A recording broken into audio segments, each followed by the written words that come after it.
lư thương theo khổ lư thương theo khổ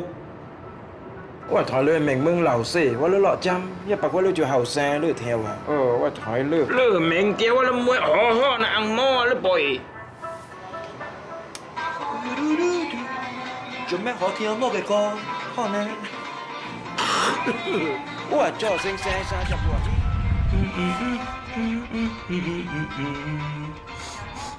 มีไก่วงห้วย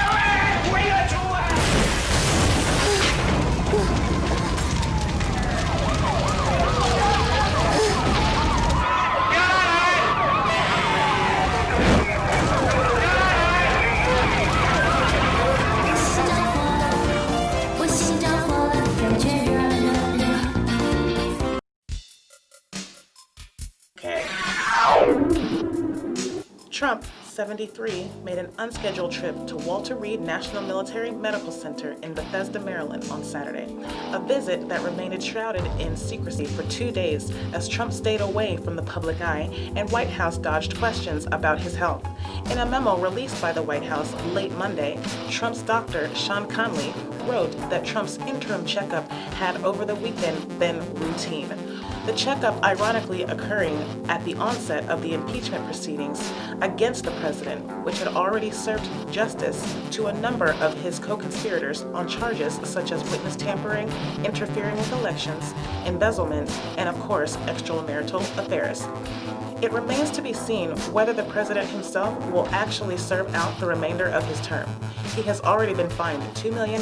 for embezzling campaign funds to pay off business debt, which, as you may recall, was a hot issue at the time of election, and he continues to maintain his wealth, status, and successful track record in his business endeavors. Kobe Bryant, his daughter Gianna, and the other passengers on the helicopter that fatefully crashed in January have officially been laid to rest. And this weekend, at a public memorial, his widow Vanessa, their surviving children, and a host of celebrity friends gave heartwarming tributes to the late star. Kobe was a 20-year veteran of the Los Angeles Lakers basketball organization. Post-retirement, he had devoted himself to coaching, developing, and mentoring his local youth, to include his late daughter, Gianna, and her basketball team, where she was a rising star. Kobe had also started to diversify his business interests in technology and team ownership. The controversy surrounding the crash has resulted in his widow taking legal action against the helicopter company and the pilot's estate, who also lost his life that day. May they all rest in peace, knowing they will be missed.